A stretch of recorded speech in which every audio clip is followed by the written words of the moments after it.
কেন Luis Figo Barcelona ছেড়ে Real মাদ্রিদে join করলো? আসলে এটার পেছনে হাত ছিল ফ্লোরেন্টিনো পেরেজের। 2000 সালে পেরেজ রিয়াল মাদ্রিদের প্রেসিডেন্ট হতে চায় অ্যাট এনি কস্ট। তখন ম্যাজিস্ট্রেটদের বলল, যদি প্রেসিডেন্ট হয় বার্সেলোনা থেকে লুইস ফিগোকে রিয়াল মাদ্রিদে নিয়ে আসবে। আর এটা ছিল এক বোল্ড স্টেটমেন্ট, কারণ মাদ্রিদ ফ্যান্সও জানতো এটা ইম্পসিবল, কারণ বার্সা কোনোদিনই তাদের বেস্ট স্ট্রাইকারকে রিভাল ক্লাবের কাছে দিবে না। তাই পেরেজ কথা বলল লুইস ফিগোর এজেন্টের সাথে।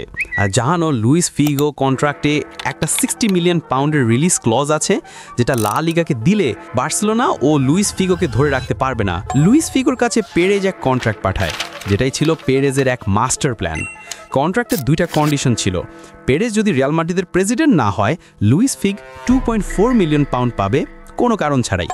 আর যদি প্রেসিডেন্ট হয়, তাহলে ফিগোকে রিয়াল মাদ্রিদে জয়েন করতেই হবে। লুইস ফিগো যখন দেখলো পেরেজের প্রেসিডেন্ট হওয়ার চান্স কম, তাই কন্ট্রাক্টটা সাইনও করলো। এরপর থেকে পেরেজের আসল খেলা শুরু হলো, যা নেক্সট ভিডিওতে দেখব।